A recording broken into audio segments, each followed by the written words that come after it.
Hi, guys. Welcome back to another Mosaic Society podcast. How are we feeling today? Good. I'm very excited. Me Good. too. Excited to be back. What about Yeah. you, Shreya? Excited to be back. And yeah, I'm excited for the topic that we're going to be talking What are we talking about today? about. We're going to be talking about reflected in the media modernization of revolutions. Okay. So, to just give an overview, revolutions are generally defined as something that acts as a radical change in an established order. It could be social institutions, it could be in the government, it could be in the way of life, etc. Multiple forms. Now, media plays a crucial role in revolutions, and it always has. Historically, it has acted as a channel through which it can shape public opinion, mobilize people, and also expose injustices. It goes back like from the French Revolution, where newspapers and pamphlets created a narrative of reality and also created enduring myths, like Mary Antoinette asking for what was that? Cake and bread? Yeah. So anyway, it creates reality, it mobilizes people, and after the fact, it also creates an enduring legacy, helps create villains, heroes, and unsung heroes and characters. So yeah, that's media. Great. And so, to talk more about this topic, we're going to be looking at the musical Hamilton. So, a little bit about Hamilton. It was created by Lin-Manuel Miranda. It premiered off Broadway in February of 2015 before it moved to Broadway later that year. And it's a amazing show. It blends hip hop, R&B, traditional show tunes, and it tells the story of our founding father, Alexander Hamilton, and it goes through the American Revolution and also foundation, the founding of the United States of America. Yeah. Yeah. So, why is it important that we talk about the modernization of revolutions and how the media portrays them? It's really important, especially with things like Hamilton, because media shapes how we understand history, identity, and power. So, musicals like Hamilton or like the modernization of revolutions through TV shows, it doesn't just tell us what happened, but it tells us who was there and why it matters, what voices were amplified, and then what contributions from people were often erased. When revolutions are modernized, we get a chance to look at old narratives through the lenses of questioning certain framings that we have in today's society. And we get to recognize the emotional, relational, and social dynamics that were at play then. It also allows us to see the quiet heroes, especially women and marginalized voices, whose work isn't always center stage, but it's essential to the progress. Media reflections of revolutions, it kind of invites us to examine who was fighting and what they were fighting for and why. And then it helps us connect the past to the present. So, by analyzing modern portrayals, we can better understand the complexity of revolutions, both historically and ongoing today, and what they teach us about power, participation, and people. So, that's why that's important and why we're talking about it today. Also, as a caveat, I don't know if that's the right proper use of that word, but y'all let me know. Also, as a caveat, we're going to be talking about the modernization of revolutions and using Hamilton as an example, but there's multiple examples out there that other people can look at. We're just narrowing it in for the efficiency of storytelling, talking about Hamilton, but there's obviously a bunch of other examples that people can draw from. So why don't we start with looking at what you just said? People who are usually not looked at or weren't looked at, women. So how do you think about how women are portrayed in stories about revolution, and what does that reveal about whose contributions get remembered or erased? I think it's very unfortunate because I think you see in a lot of stories about revolution, different identity groups, especially women, tend to not be discussed or even recorded in the history books oftentimes. And so I think a lot of times women are the backbones of a lot of these crises and revolutions. And for example, World War I, like when most of the and both world wars actually, when the women were left at home and had to step more into the workforce. They were there doing the weapons manufacturing. They were there in the factories making sure that like soldiers still had clothes and food and everything. So they play such an important role. And not only that, they were nurses, they would take part in espionage, they would form clubs. So much social change would come from women, but that's just not always what they focus on, which I think is really disheartening. And I think even when you look at some of the characters in Hamilton, Angelica is a very important and prominent character in the musical, but a lot of her real life historical contributions in the American Revolution don't exactly make it into the musical. She shaped a lot of like the political and social landscape. She was very well connected. She was very sharp witted, and she was connected with a lot of the great thinkers of her time, not just Alexander Hamilton, but Thomas Jefferson. And she was able to bridge a lot of the transatlantic networks in America and in Europe. And I just think that's just one of the aspects that you don't always see. And of course, she's not the only one, but in Hamilton alone, she's a prominent example of someone who had a lot of influence in the American Revolution, but you see more of like the actual fighting in the war, which is great. We love a lot of those scenes that we get in the musical, but a lot of unsung heroes come from women in different identity groups and revolutions. Mm-hmm. What do you I think? agree. Oh, sorry. I was just saying, what do you think? But you did it yourself. I also agree with that. I think it's interesting that Eliza Hamilton is portrayed as mainly a wife and a supporter of Alexander Hamilton throughout most of the story, throughout most of the musical. She takes care of Hamilton, she takes care of the kids. That's her role. And even with Angelica, like when she says, I think in Nonstop, she's like, I'm headed off to London. I'm accompanied by someone who always pays, right? I found a wealthy husband. Like their responsibilities are shown as staying or shown as getting married and then providing for that family, right? Like in an emotional and nurturing way. What's so powerful to me though, when I was like rewatching it, we only hear about like Eliza's monumental contributions in the final song. Finding like she founded an orphanage, she preserved the stories of the war, she's raising money for the Washington Monument. Like she was helping throughout the entire revolution, but it's like they're often silent throughout the revolution, but it's their contributions that help the revolution stay alive, right? Without them taking care of the community while the men are all fighting a war, arguing in Congress, there wouldn't be a future generation to continue the work, and there wouldn't be the stories that we hear now. They're not just like caretakers physically, but they're caretakers of the stories. And I think that's often forgotten, or it's not even that they're forgotten. It seems like it's a whatever job. Like, okay, you tell the stories. Like, it seems like passively, like, whatever, it's an easy job. It doesn't take any bravery or hard work. But storytelling is really hard. To do it in a proper way, it takes a lot of work. And I think most of the time, women are the one who are telling these stories because they have the emotional capacity to do it. They have the experiences of being silent and just being observers, and then finally being able to say, oh, this is the story. So her work, I think, her work helps us understand Alexander Hamilton's story even deeper.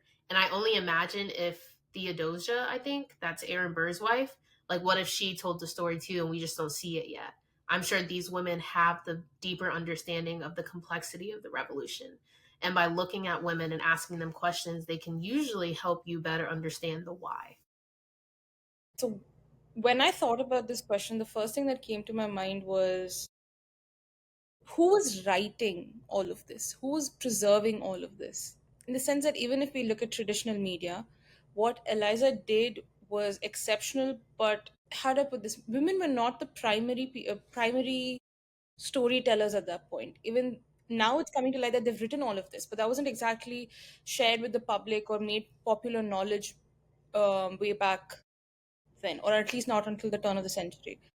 So, what I thought was that they're usually behind the scenes, and the Mm-hmm. stories are written by men who were writing about what was happening in the front lines, or the men who were basically doing all the political, all of that. So I just felt that their role was limited to being the caregiver, which was a reflection of society at that time. And that contributions are great because they did this behind the scenes work where they would connect people, like the way Angelica did.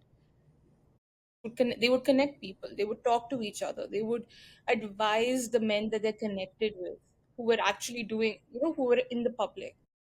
And they did a lot of the work behind. Like, it's how governments work now. It's not like the president who's giving a speech has written the speech himself or herself or themselves, right? Somebody's doing it for them. It's all of this work that's done behind the scenes by officials and by other people. So I felt that women are ignored because of that, simply because of the way society kept them confined to that space.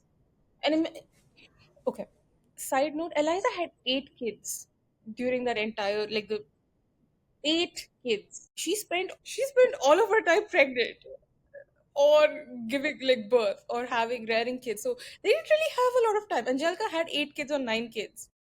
So these women didn't have time. They were, whatever they did, it's exceptional because they did it despite being so physically put through all that physical strain. So yeah, they get remembered for being supportive to their husbands or their brothers or their fathers, and they're erased like how Peggy is erased. She has nothing to do. Like, what is her role, right?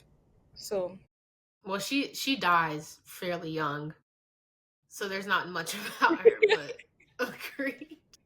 they do nothing. I mean, not that they didn't do anything; they weren't allowed to do anything. So yeah. I feel like they did things. It just had to be in secret. Like I'm thinking of I don't know why I'm thinking of the Underground Railroad. But like the Underground Railroad or like Prohibition or even like the 50s, 60s when um the civil rights movement started gaining Mhm. a lot of momentum. I always think about how many people helped, but we don't know because if they were public about it, they'd get in trouble or they'd have some form of consequence financially, emotionally, societally, whatever it is. And so I think I agree with you that women were limited to caretakers. Like having 8 kids, dang, like that's a lot of work. But I feel like, especially with Angelica's contributions, the way that she's written, and she's someone who enjoys politics and she enjoys standing up for what she believes in. I'm really interested to see how much she did behind the scenes that we still don't know. And Yeah. Eliza, Yeah. because of that. Because if it's like, oh, I'm just going to come out and say I do A, B, C, D, you're going to be ostracized Hmm. or your family's going to face the repercussions of that. So I don't know, maybe one day someone's going to be digging and there's like a box of people's notes and what women did. But until then, we kind of just have to assume, I guess. Yeah. I mean, just to clarify, I didn't mean that they didn't do anything. I meant that they wouldn't have been able to be in, let's say, New York or Washington at that point, DC at that point. No, I understand. They were constrained that way, but they did a lot, and Mhm. probably things that we would never know because nobody wrote it down and nobody wanted to hear them. Yeah. Agreed, agreed. Oh, okay. So moving on. How do you think media like Hamilton shape our ideas of who's good or bad in a revolution and who gets to control that narrative? I can go Okay, thank real you. quick. You're welcome. You're welcome, teacher. So, okay. I think Hamilton, well, let me preface by saying I do have a bias in the sense that I think Burr is so misunderstood.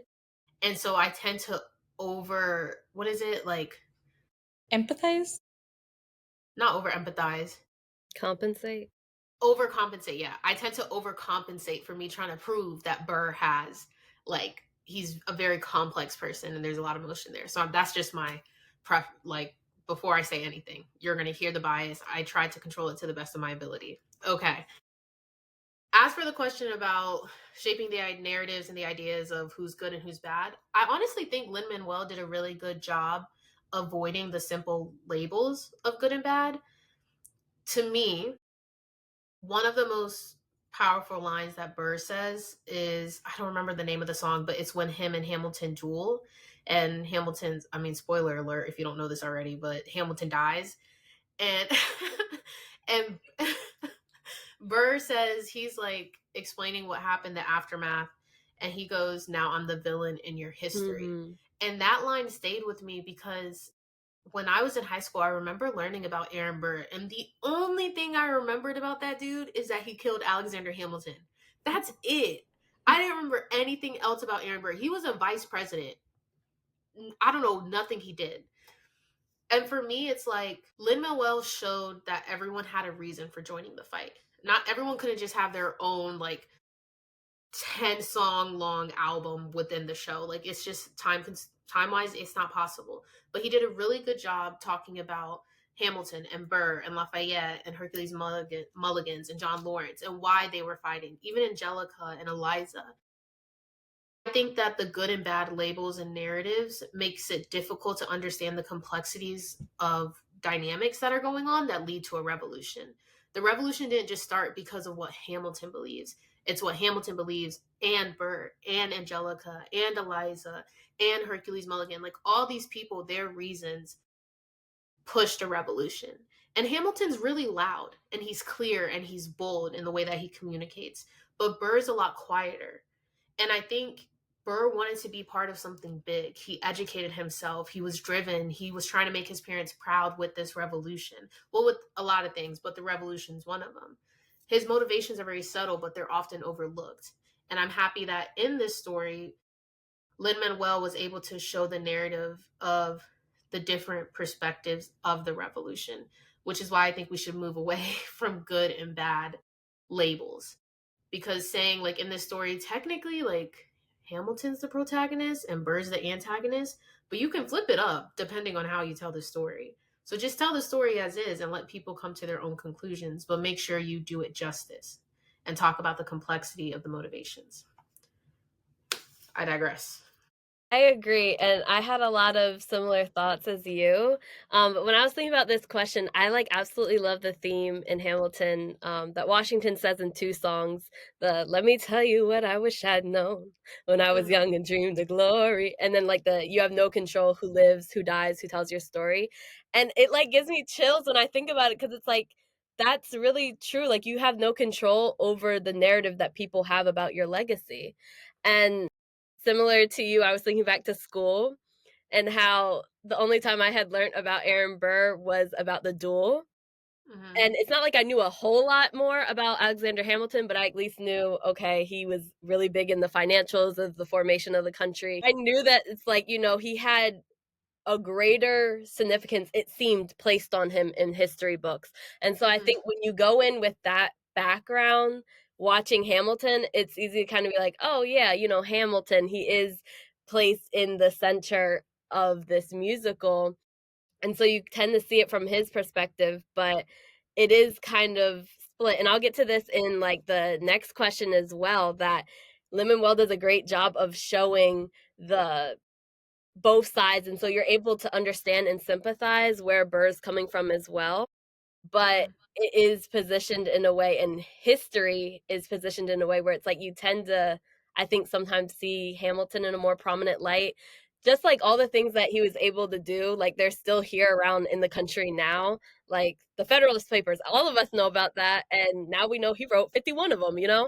Um, we know that he started the Coast Guard. We know that he started the New York Post. Like it's like all these things are. It's like, oh yeah, that's still around today, and then you find out, oh yeah, that was Hamilton. So I feel like you just see him in a different way than Burr. That doesn't mean that it's the label of good and bad, but I just think that contrast is created. Yeah. Mhm.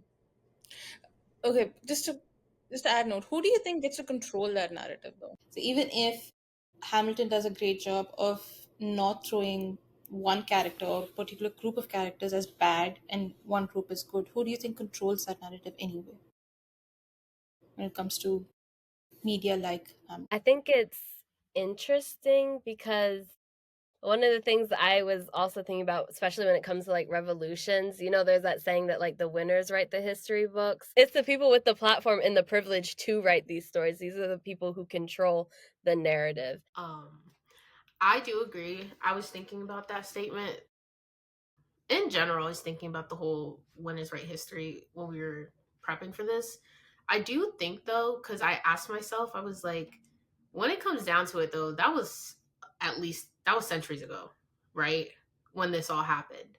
So in a way, the audience is also writing the story because we're continuing the story the way that society perceives it. So I think now it's like in the last 100 years or so with our own forms of movements and revolutions, not necessarily overthrowing government, but like the civil rights movement is the biggest one that we can think of, or the most prominent one. as modern society now, we question those stories. We question who told them. We question how they're showing up in our education, in our conversations, in our perception of the systems we live in. But for centuries before that, we never did. So part of the ownership does fall on us, like just as an audience, of always making sure that when we do hear a story, we question the why and who is telling the story. And that way we can have more authentic storytellings and control over a narrative. But at the end of the day, the simple answer is the winners do write history. They have the privilege and the platform to do so. Okay, I agree with that actually. The winners do write history. But I also feel that in this case it was based off of a book, an autobiography. Not auto yeah, it was an autobiography, wasn't it? Autobiography, right? Yeah. Of Hamilton. So obviously Hamilton's story, a biography about Hamilton is going to have Hamilton center stage. That's bound to happen. But the play in itself, the Broadway show, Hamilton did a great job of not painting a particular, except for maybe Jefferson. Jefferson came off as a really unlikable character in the Broadway show. But apart from him, I think everybody else, they were able to show that there were shared experiences, shared character traits. For example, the bit where even though Aaron Burr was supposedly the villain or the antagonist, they he was never portrayed to be that way. They showed complexity, human complexity, emotional complexity, his perspective. And there's this one song where basically both of them are talking about their children, and then you realize that in my head it goes like maybe Aaron Burr would have been a is actually a better family man in comparison to Hamilton, who does not seem to, well, that's another discussion altogether. But I just felt that maybe Aaron Burr seemed to be more engaged and devoted to his family in comparison to Hamilton, who was constantly running around. And he never had enough. So yeah, they showed good and bad about these characters. I also feel that there was one particular perspective that was ignored. That is the British colonies, the colonizer in itself, the government, the monarchy. They did have the king come and give that really nice. What was it? What was that song that he sang? I forgot. Do you guys know the song? You'll Be Back. Yeah, I loved it. It was funny, but I don't think there was any complexity shown. So they were painted the bad guy, and that's fine because it's a story about the revolution. It's fine, but apart from that, I don't think anybody was bad or good. Everybody had their own motivations, like you guys were saying. That some of them wanted to do something. Someone wanted to make their own name. Someone wanted to make their family proud.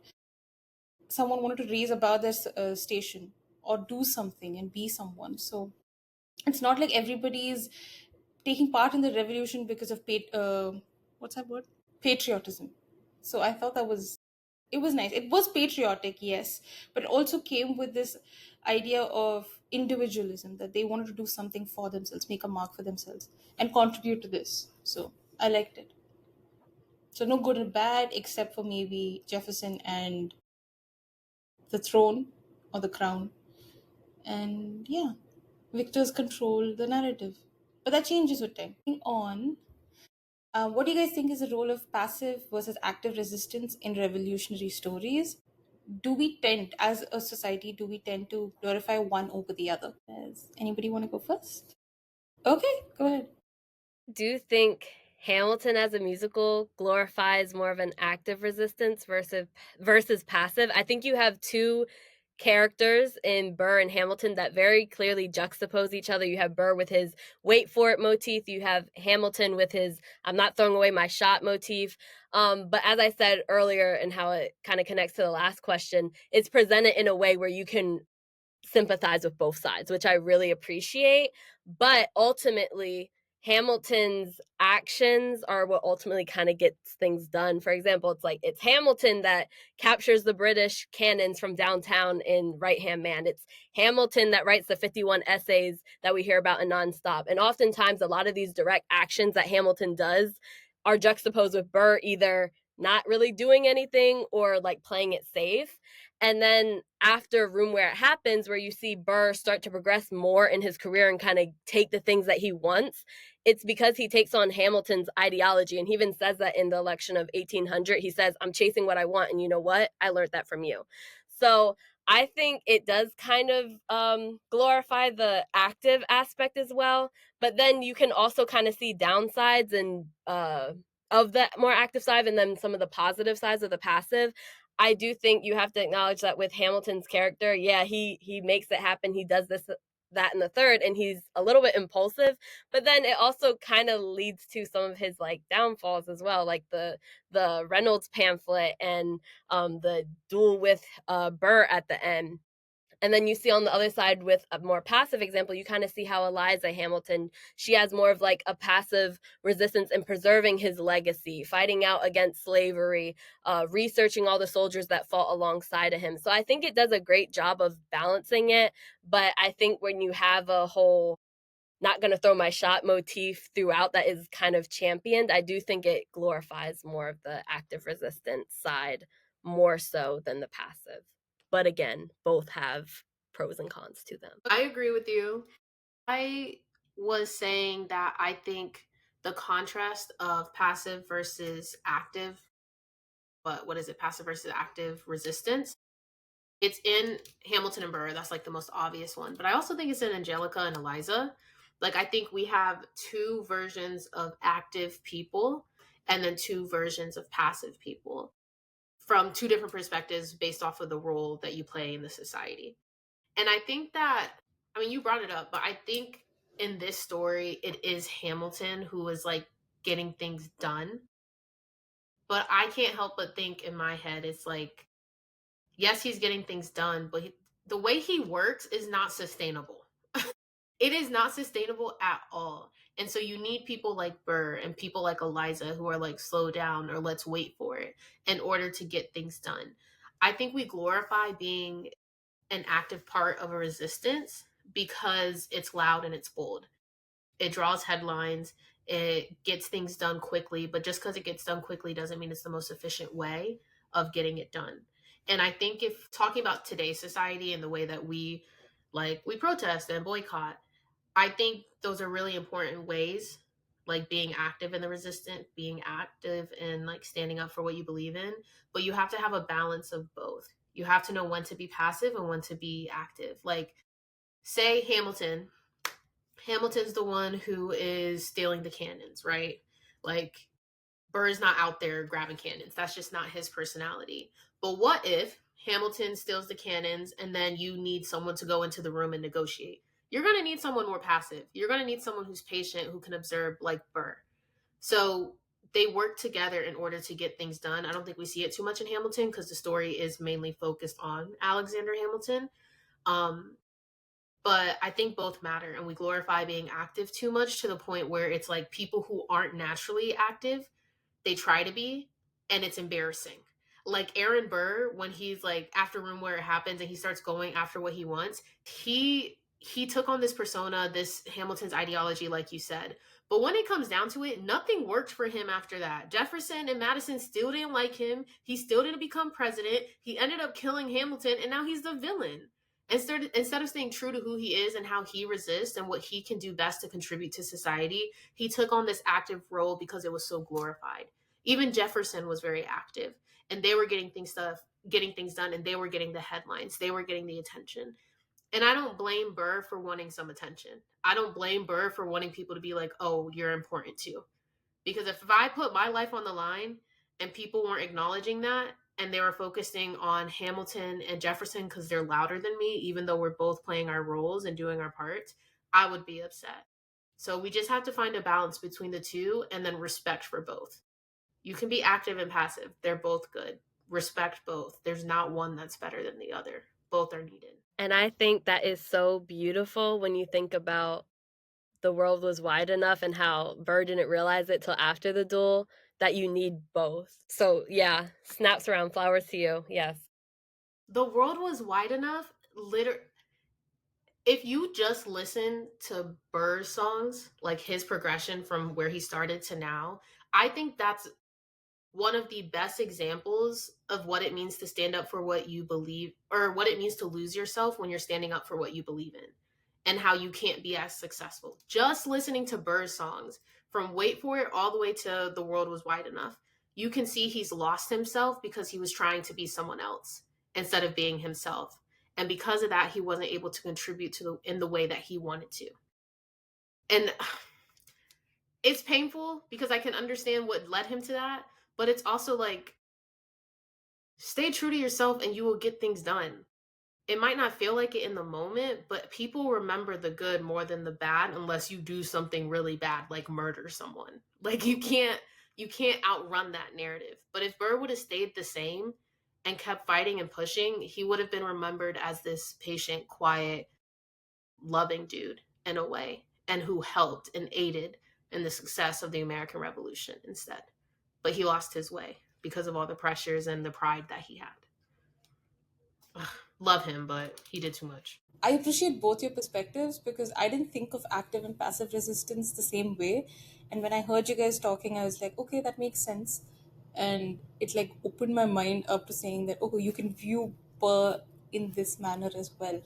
That his actions and his personality and how he conducted himself could be viewed in this way or interpreted in this way. I found that really interesting because I thought in my head, when it came to active and passive resistance, I felt that Hamilton did emphasize on the story of a man or of men who glorified active resistance, like taking part in the war, holding your own command, you know, contributing something, stealing something, basically doing something actively, constantly in the limelight or in some way that showed immediate results, like stealing cannons or helping with the French. There was an entire thing that they did right in the night. I don't remember what they were talking about when Hamilton actually takes on an active position in the war.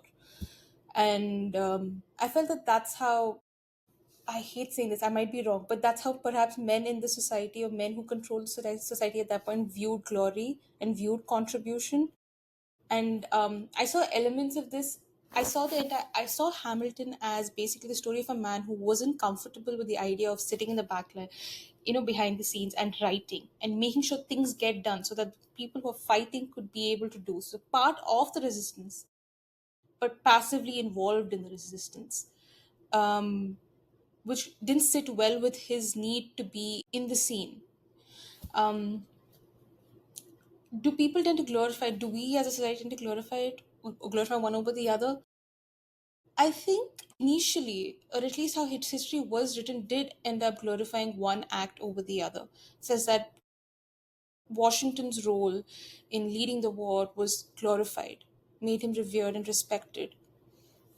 Or in any other war, if you take that for example, it's always the people who are in the front line who get glorified, but the people behind who are doing all the work, making sure that the people in the front don't get killed or starved, are they tend to not be glorified. They tend to be, it's more subtle and it's almost always posthumous. Like they're dead, and now we're going to sing praises about this person because they helped us. That's how I saw active and passive resistance in this story, as being actively involved in war and being behind the scenes. I also saw, maybe I'm overthinking this, but I also saw that the entire bit about when Jefferson and Hamilton are having, the going at it about Virginia and taxes and was it the parliament? I don't know. There was this entire scene, right, where he says that at least I took part in the war. What were you doing? Sipping with the French or something like that. Jefferson did things for the revolution, even though he wasn't in the United States at that time. His contribution was passive in the sense of not shooting bullets or marching, but his role was important because Angelica was telling Hamilton to write to Jefferson. Everybody was writing to Jefferson. They were involved in it. I think John Adams was also not involved at that point. I think he spent a long period of time outside the country as well during the revolution. They all played a role, but maybe in Hamilton's mind, that role wasn't as worthy of respect as, or not as brave as sitting in the country or fighting in person. So I think that's what it is. But I think this is a story. I don't know enough about the American Revolution to make a generalization, but I can say that maybe in this story, because it's about Hamilton as a central character, this is how they decided to go with it. I And absolutely agree with that, especially with like Hamilton's character and like how he thought about things and what he valued. And I think he definitely valued the active resistance more. I think this was in Right Hand Man where he says, as a kid in the Caribbean, I wished for the war, something, something, it was the only way to rise up. So it's like that was his mindset. And I think that's also why initially he clicked way more with Lawrence, Lafayette, and Mulligan rather than Burr, because they fed into the doctrine that he liked more and appreciated and saw value in, and he couldn't really understand Burr's point of view. So I really agree. just one thing about what you guys said about Burr. In my head, all I thought about Slytherin, Slytherin, Slytherin, Slytherin the entire time. Because his way of going about it, hold your cards close to the chest. Talk less, smile more. Listen, don't act. Don't show your cards to everyone. And that's exactly what Jefferson did. The man would write a letter saying something to one person, another letter saying something else to another person.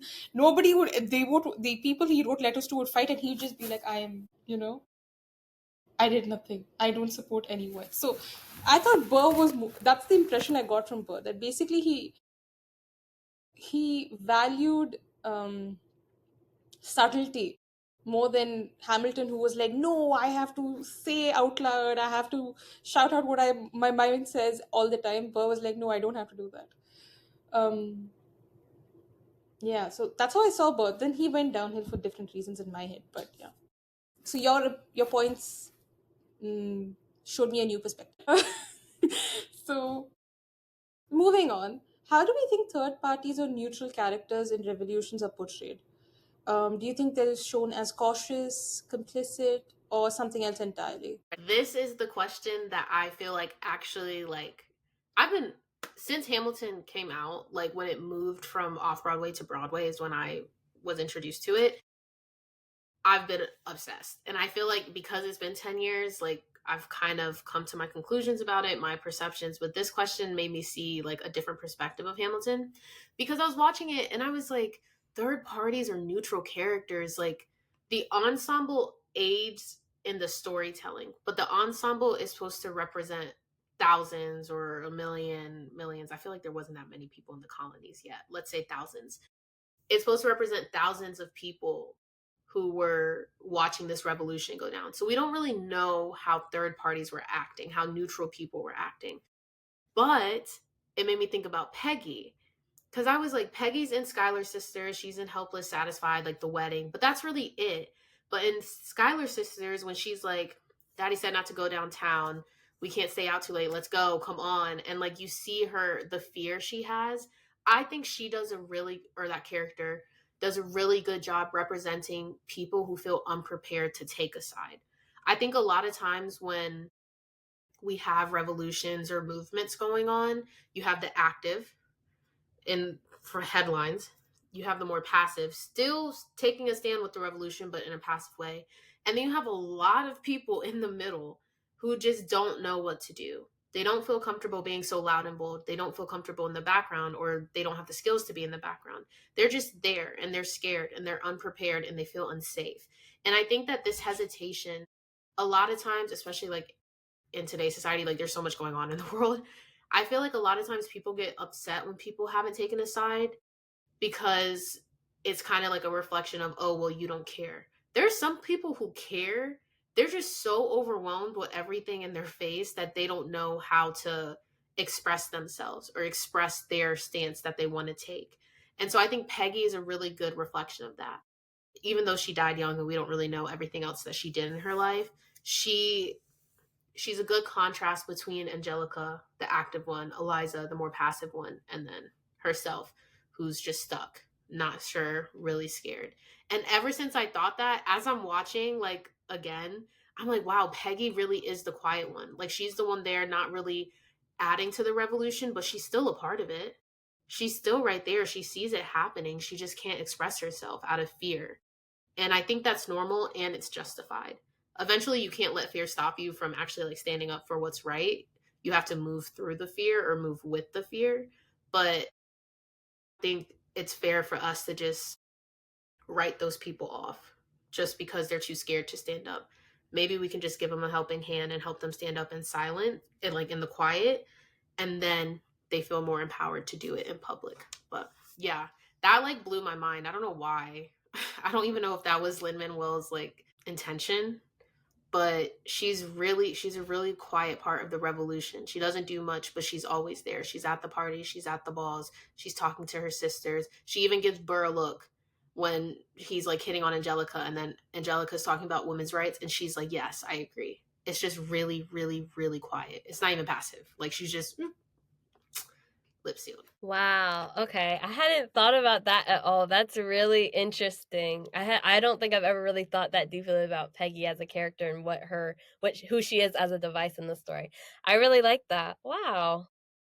Snaps to you. That was really nice. When I was thinking about this question and thinking about like third parties and neutral characters, I was thinking about the way it depends on how like the narrative chooses to frame these like third parties and neutral characters. And I think in Hamilton, neutral parties are framed differently depending on who it is and at what part in the story it's taking place.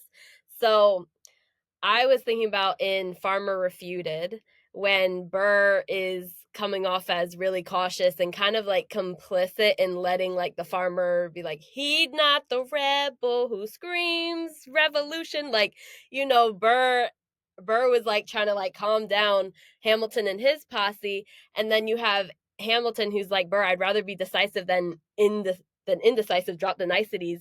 It's interesting because like you can kind of see how like his attempt at being neutral was kind of like seen in a not so good light, in my opinion, for the narrative from Hamilton's perspective.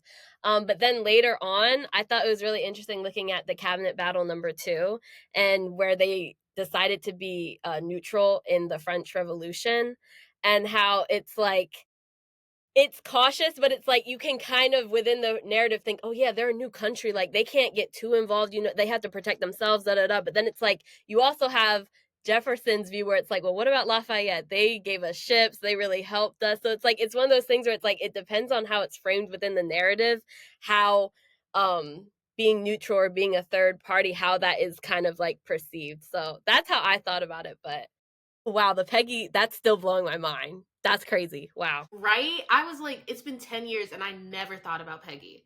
Outside of her being like the youngest sister, the little cute one, like that's all I thought about with her.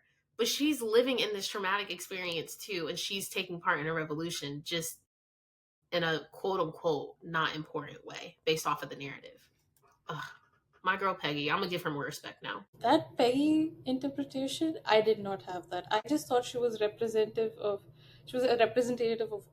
almost a lot of women who were born privileged, but were too, how do I put this, unbothered maybe? Not unbothered. Were too, I hate using this word, passive, no, not passive, but they just they kept their distance. Maybe, it's really interesting you said that. Wow, okay. Now it's making me think. And when I thought of third party or neutral characters in the revolution, I couldn't come up with any because I didn't think of it that way. I thought every character they showed played a role. They didn't show anybody who was just there for the sake of it. Maybe I wasn't thinking deeply enough. But there was one thing that came up to me where they said that the local people who were in the United States during the revolution were refusing to help with supplies because they were scared. They were just not. And that's when there was an entire discussion about how are we going to get this to them. Everybody's refusing to give it to us. And I think that reflects that they're all third parties in that case, right? They're actively a part of it. They're experiencing the backlash from the colonizers and probably from those who were the revolutionaries as well, right? Because they're not helping. And I wouldn't. So they're stuck in the middle. They want something, but maybe they had a different perspective altogether. For them, it was maybe survival and not about a greater change in order or government. And I think that's the case with most wars. People want to survive. At least those who don't have the luxury of thinking of lofty ideas. In most cases, yeah. That's as far as I could get with this question. And so finally, how do you guys think friendships and personal relationships were central to stories of revolution, and what do they teach us about loyalty? I will answer this question first. I think that friendship is at the heart of any revolution because humans are inherently social. Everything we do, when it comes down to it, we're social beings. We need people to do it. I think that as we grow up, we form our own ideas and beliefs, and then we find a way to express those ideas and beliefs, right? Our family, our religion, or spirituality, like all these different things for the first few years in our life help us in expressing ourselves. And then when we start to get to know people, I think we tend to gravitate towards people who also express themselves in similar ways. And then we have conflict with people who don't. And you said it, T, you said it in the last question, I think, about Hamilton and Lafayette and Mulligan's and Lawrence, them all being really close. For this, I was like, they're really close because they express themselves similarly. They're really comfortable being active and being loud and bold. Even in my shot, Lawrence is the one rallying people up. He's the one getting everyone excited. And it's also something that Hamilton could do too. And so I think that's why the conflict with Burr is so prominent because of the way that they express themselves. Um, Let me see. There was another point I had. Oh, about Burr. I think when you express yourself in a way that others don't understand or agree with, you feel left out. Which is why I said I understand Burr and why he felt the need to like change a bit. He just wanted to be included. And it's not that your beliefs change, but it's just the way that you express your beliefs change, which from the outside looking in, like if T expressed her belief by being more passive and then she decides to be active, from my perspective, looking at T make that transition, it makes me think of you differently. It makes me be like, oh, can I trust her? What's going on? Like, I'm confused. And so I think it's really important with the relationships that we build. We surround ourselves with people who not necessarily have the same form of expression, but can understand our form of expression. I don't know who else Burr had in his life, but if he surrounded himself with more people who uplifted him and empowered him while also questioning him like Hamilton did, maybe he wouldn't have gone down the path that he did, right? Maybe he would have been able to stay true to himself. So I think a revolution needs all kinds of people and it needs relationships that are intersectional. It can't just be the four brothers of Hamilton, Lafayette, Mulligans, and Lawrence. Like Burrs needs to actually be included, not just, oh, Burr's here. Ugh. Like it has to actually be like, I want to hear what Burr has to say and why he does what he does. Um, yes. Done. Finn, next. You are the worst, but They were so mean to him. They arguably, I'm not going to say bullied. Okay, I'm not going to say bullied. I don't know. But they literally, to his face, multiple times are like, what's wrong with you? Even in the farmer's refutal, when he's trying to be more neutral and be like, bro, just let him be. Burr had every right to tell Hamilton to stop. Hamilton was bullying that dude. Like, just stop. Have some respect. Have some decorum. Like, he had every right to say what he did, but if you're going against four people who don't agree with you or understand your form of expression, there's no way that you can get a word in or that you can just show up as yourself without being dismissed.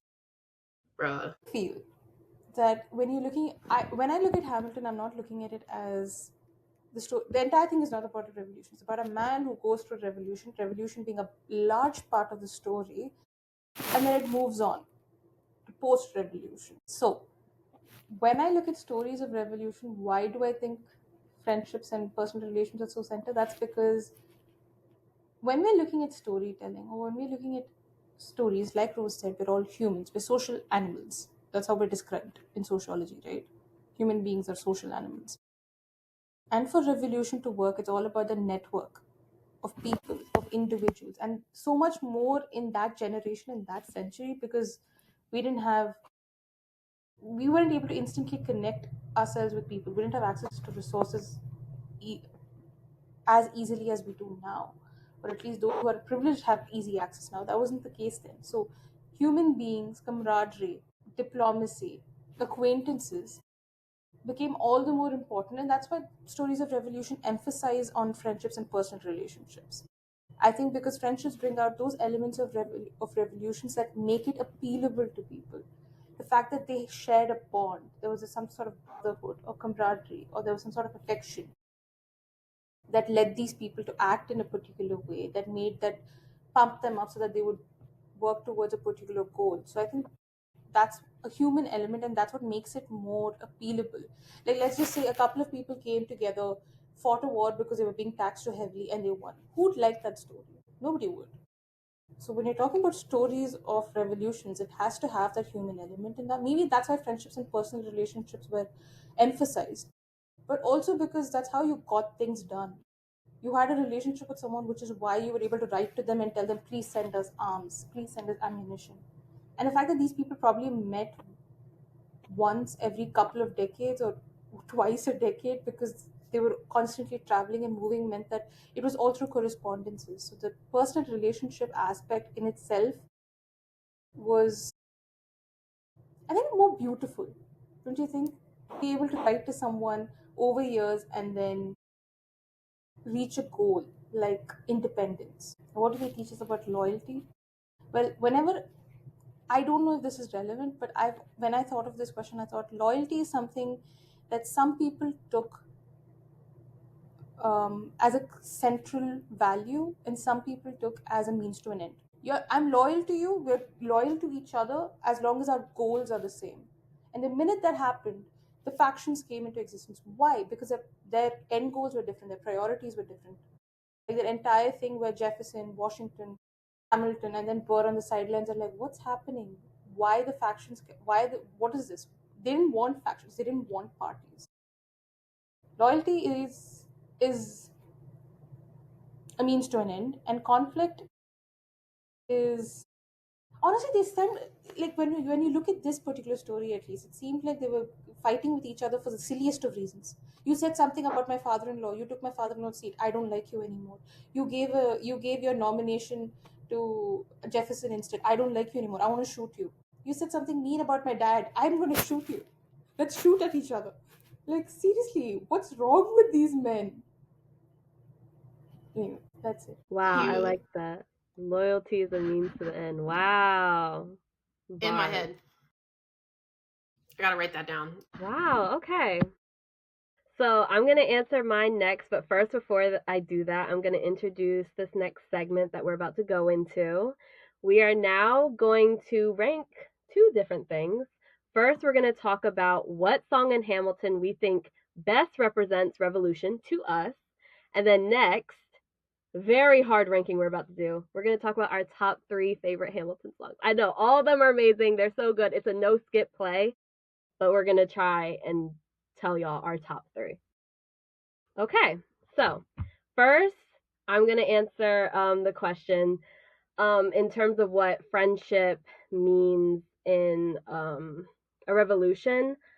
I really was thinking about the song, The Story of Tonight.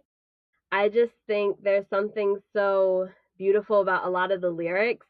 Even like the first one, I may not live to see our glory, but I will gladly join the fight. It just holds such a spirit of revolution. And it's a song that not only invokes like unity, but also like the collective yearning for what you're fighting for. And in this case, it's freedom from Britain and the ability to be able to form the nation that they want. But I just think when you look at like a revolution, people are at the core. It's a movement that needs people, and the connections that people form are ultimately what can lead to it failing or going forward and being successful. And so I just love when I look at this song because it was one that caught my eye early on because it's just so beautiful. And the lyric, and when our children tell our story, they'll tell the story of tonight. It's also like the idea of you're not just fighting for yourself and your peers, but you're fighting for the future that comes after. When you hear Dear Theodore, Dear Theodosia, and you're hearing about how Burr and Hamilton are excited to build a nation that will be safe for their kids and for the next generations to come, I just think that's something that is so powerful. And um, ultimately those relationships and friendships that you make in a revolution and that you have are very important.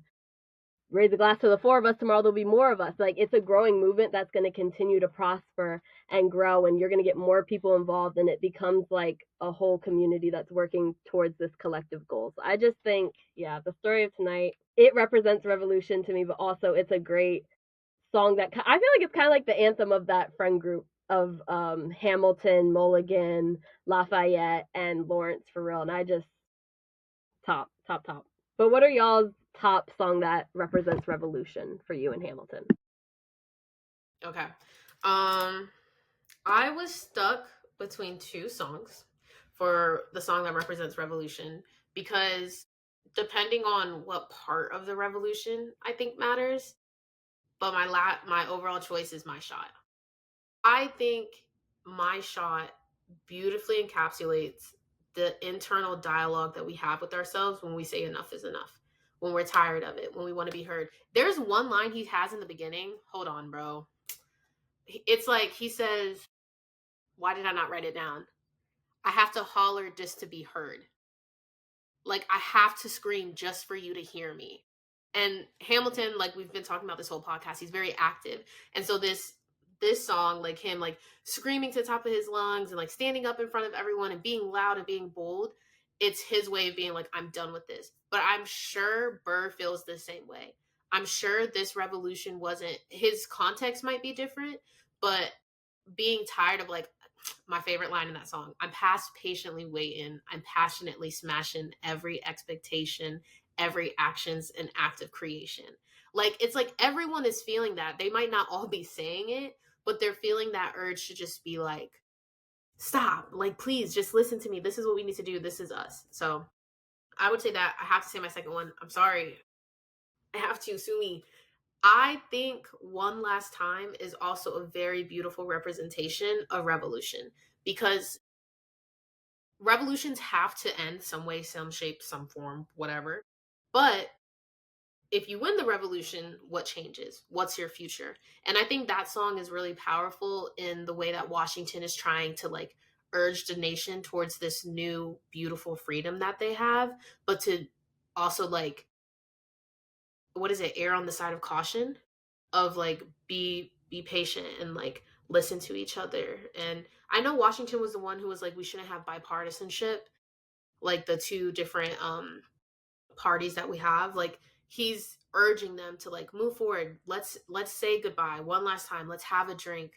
It was a beautiful thing that we did, but now it's time to buckle down and do it properly. So I think both of those are really powerful, of like, how do we start the revolution and then how do we end the revolution. Okay, so I love the songs that you guys picked. I had to look up the song because I don't remember the titles. I just remember the tune. So anyway, I couldn't pick one. I can never pick one that is a character flaw. So my first one is Yorktown. I think that emphasizes the spirit. I actually thought My Shot would be a great example because it was basically rallying people and putting individual, how do I say, connecting the dots with individual aspirations towards the common goal of independence, of the revolution. I think that was a beautiful thing, but I thought it was more based on why each person wanted to take part in it. So that was basically a runner up. Yorktown, because I felt that it shed light on the euphoria that they feel when they realize that, yeah, this is it, you know, like this is the last thing that we need to do. Or I guess that sense of victory and adrenaline that they must have felt at that point, or also sheer exhaustion. But my next choice is Dear Theodosia, because I feel it focuses on what do people do who are so pumped up on adrenaline. How do they feel after the revolution is over? Because what they fought for is now here. And how exactly are they framing that? It gives them a chance to be more than soldiers and human with families. And that entire thing about Hamilton and Burr, both of them reflecting with their children, I think imagining what their lives would be like in a new independent United States, I think that was beautiful. And I think that basically covers that entire revolution up because it sets the stage for what happens next. How are we going to run this thing? That's it. Okay, next we're going to move into our top 3 favorite Hamilton songs in no particular order. Let's see what we got. Full disclaimer, my top 10 changes often, but the 3 I'm about to say are always consistently in like my top 5. So, the first one I'll say is History Has Its Eyes on You. I love the personification of history. I get chills every time I hear this song, and especially, you know how people be editing stuff on TikTok? Whenever they put anything to this song, I get chills. Even if I don't know the backstory of whatever it is they're editing to, I'm like, ooh, that's powerful. Next, Satisfied. I love it. I love Renee. She deserved that Tony. Oh my goodness. It was amazing. And then my last one, Hurricane. I just feel like this song is such like a introspective moment for like Hamilton where he's kind of like reflecting, and I feel like you really see like his reasoning behind like his next moves that he makes, which is like Reynolds pamphlet and everything. And oh Lord, I should have wrote down the lyric, but it's, and when my prayers to God were met with indifference, I picked up the pen, I wrote my own deliverance. Oh my goodness. Like, I will give Lin-Manuel his flowers for the whole entire musical, but for that line specifically, I'll give him his own set of flowers just for that line. I think it's beautiful. I absolutely love that. And then we're not even talking about the actual stage direction that's happening at this point in the musical. It's so gorgeous how everything is like, there's furniture everywhere, there's people, you have Burr there like, wait for it, wait for it, wait for it. Like, it's just so good. Like, it's creme de la creme. Love these 3 songs. History Has Its Eyes on You, Satisfied, Hurricane. Boom. Who's next? I'll go next. Okay. I couldn't pick 3, so therefore. My favorite song. Oh, I'm gonna go in order. I think I'll go in order of chronology. I like My Shot because I feel that it sets Hamilton really well, but also resonate with it. I don't know why. I like it. I resonate with it. I also feel it puts perspective to how, like I said, individual combines to becoming collective, and how Hamilton is like, I'm not gonna mess up just because I come from just because I have no background. This is my shot. I'm gonna take it. So I love that. I love Winter's Ball. I love A Winter's Ball because he's so funny. When Burr starts off saying, "Where? How does Hamilton, the son of a whore, something like that?" He says, right, and then it immediately goes, "Ladies." It was hilarious. I loved it. I love that transition. It sets the tone. And Satisfied, beautiful. Oh my God, beautiful.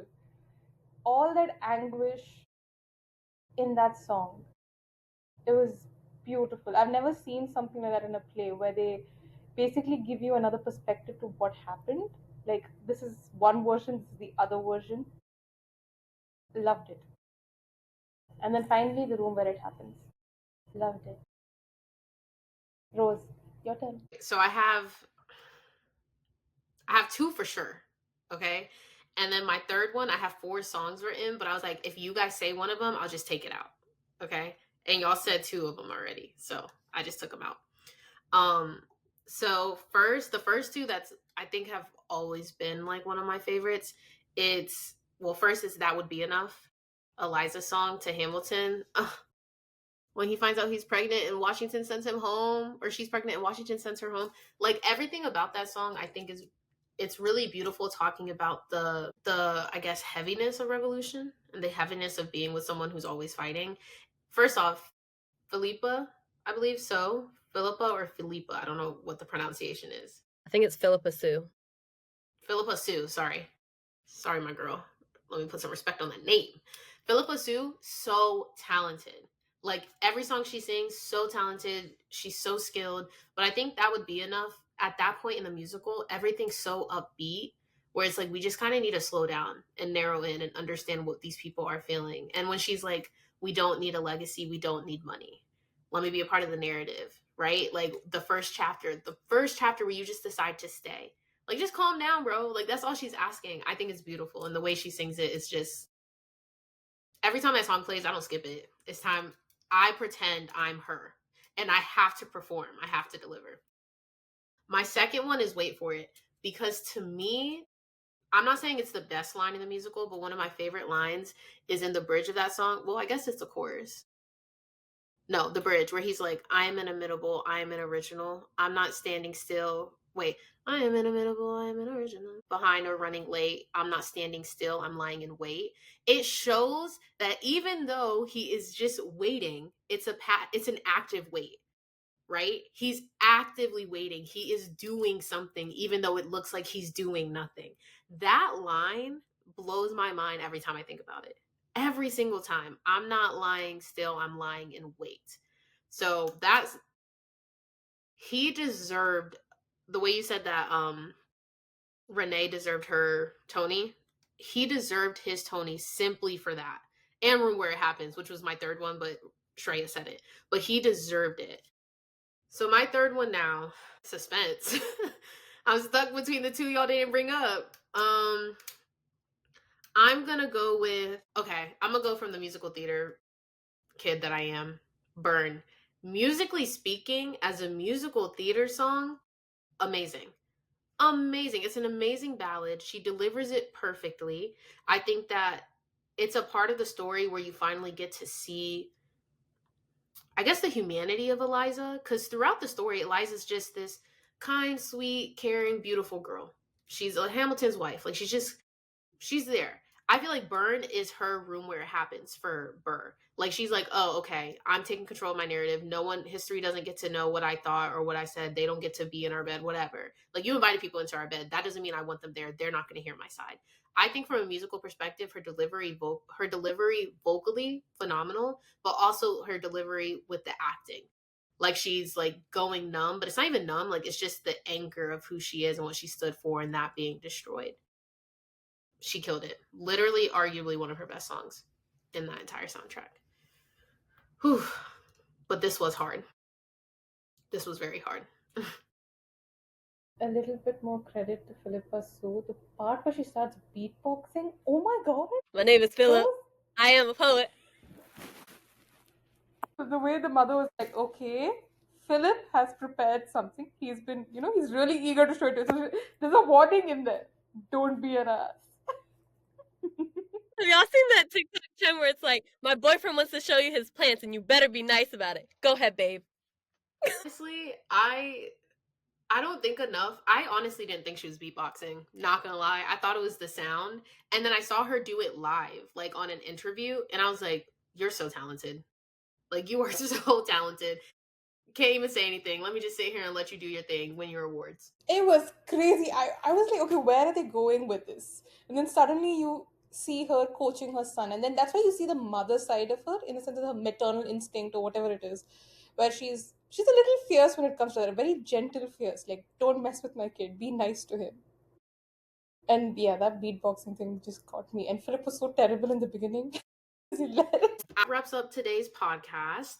Let us know your thoughts. We really love talking about Hamilton, as you guys can hear in the way that we're speaking of the storytelling, the songs, everything. But even talking about the modernization of revolutions, I think was a really important conversation for us to have today, especially with everything going on. So thank you for that. And let us know your thoughts. We kind of want to make Reflected in Media a series. So let us know if there's other things you want us to talk about things being reflected in the media. And that is it for today. Until next time, Stay curious. Stay true. and stay unapologetically you. Bye. Bye.